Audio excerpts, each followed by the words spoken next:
With the recent announcement of Metro 2039 a few weeks back, I felt that now was the perfect time for me to jump back into the franchise and play the entire series, since I had only fully completed Last Light in the past. And boy oh boy, what an amazing ride this has been. After playing 2033, Last Light, and Exodus, I can confidently say that the Metro series is a franchise that deserves far more attention than the franchise gets.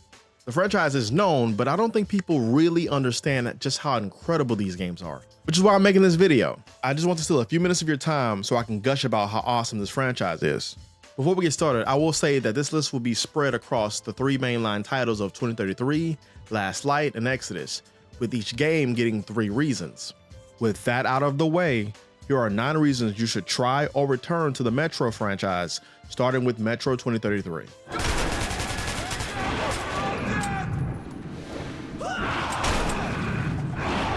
Number 1, the game is still gorgeous after 12 years. This game is still gorgeous. It's been 12 years since the Redux version of the game came out, and with the exception of character models that are starting to look rough, the environments still look really good for a remaster that's over 10 years old. The visuals of Metro 2033, as well as Last Light, are a testament to how good art design and lighting carry a game's visuals more so than just raw technical fidelity.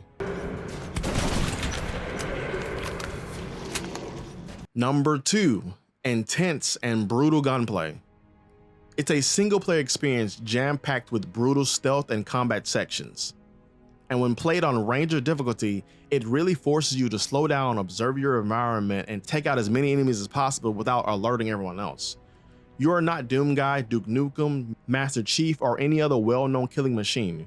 You are a regular dude and die very quickly on the higher difficulty levels. And because of this, Metro 2033 has a constant sense of tension that's not present in many first-person shooters.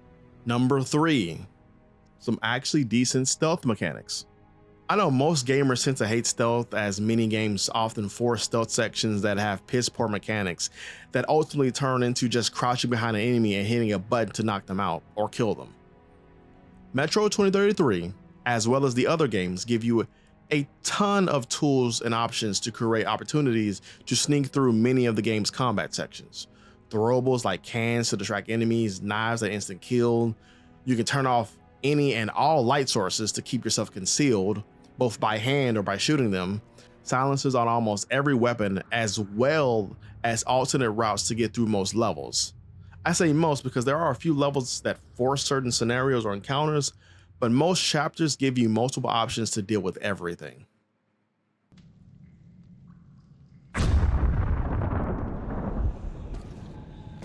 Artyom, wake up, Artyom. It's me, Khan. Nightmares, eh? No wonder, after all you've been through. Now keep in mind, this list is for the entire franchise.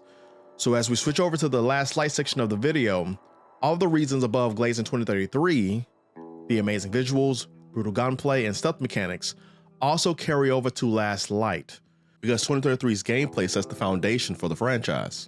So think of it like you're getting 6 reasons to play Last Light instead of 3. Starting with number 1, significant improvements to writing, pacing, and chapter design. Now, I had fun playing Metro 2033, but I will admit, I think the game shows its age a bit in 2026.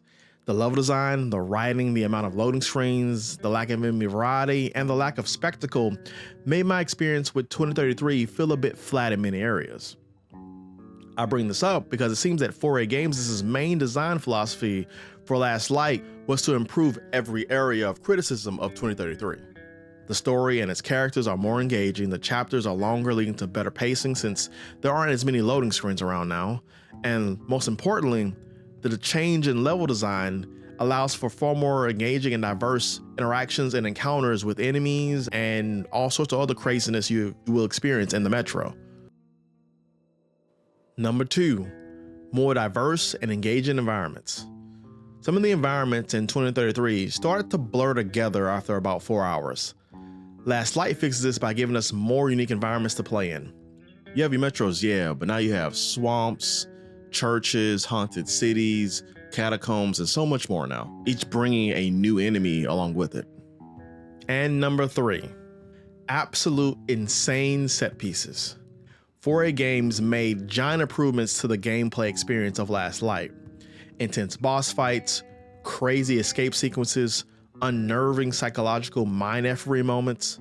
There are so many crazy, breathtaking moments and set pieces sprinkled throughout Last Light that I was constantly shocked how I didn't remember this game being this crazy. I played Last Light like once 11 years ago, and I just somehow forgot that it was peak. And? More of nothing? Artyom, the only thing I can hear is that Geiger counter ticking.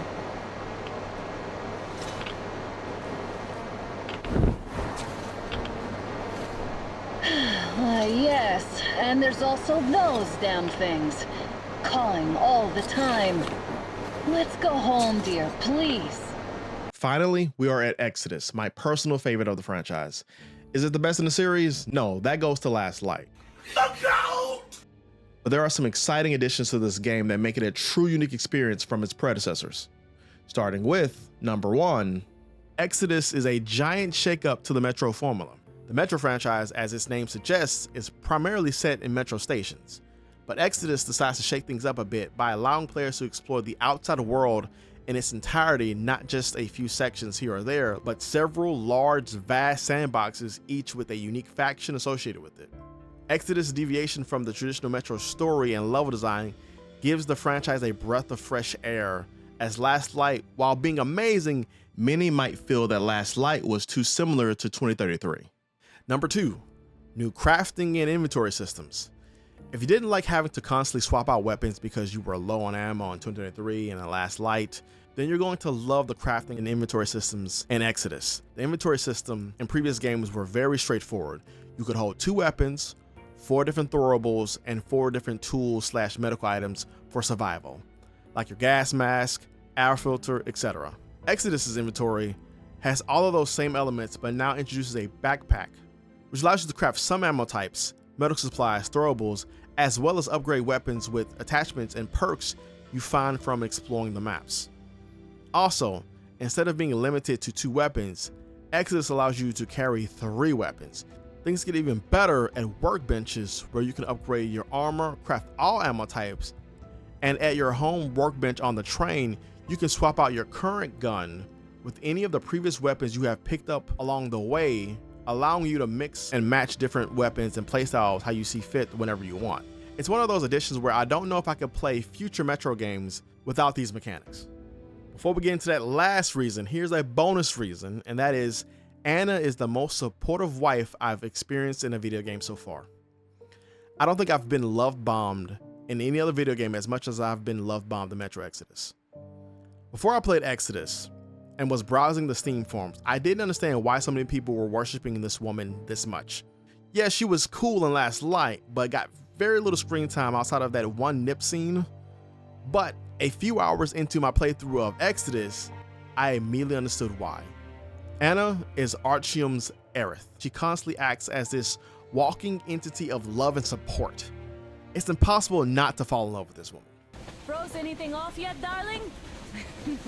Here, let's warm you up a little bit. And finally, the number 1 reason why you should play Metro Exodus, and the number 1 reason why you should play this franchise, is that there's a deeply intense and emotional and satisfying conclusion that feels pretty rewarding for the player's investment. The final chapter of Metro Exodus alone is some of the best gaming I've experienced in a long time. Many large sandbox games fail to stick the landing in terms of creating an exciting final level because the design of it is counter to the vast open sandbox leading up to it. I don't want to give away too many spoilers, but Exodus's final act is a perfect send-off for the finale of the Artyom trilogy, and a tribute to everything that led up to it. It's a deeply emotional chapter that actually made me feel things when it was over, cementing this franchise as an all-time favorite of mine now. And there it is. Those are your 9 reasons why you should absolutely give the Metro franchise a try or revisit them if you have played them before. It's rare to find a single-player focused first-person shooter that can consistently deliver high-quality, engaging narrative experiences in 2026. So we gotta appreciate the ones we still have. I look forward to seeing how things turn out for Metro 2039. If you like this video, please leave a like and subscribe for more, as well as leave a comment stating why you love the Metro franchise and other reasons why people should check out the franchise. Also, tell me if I should play the VR game at some point. I've never seen any footage of it, but I definitely want to play more Metro after playing this franchise. So let me know in the comments. Peace. Thank you. Bye.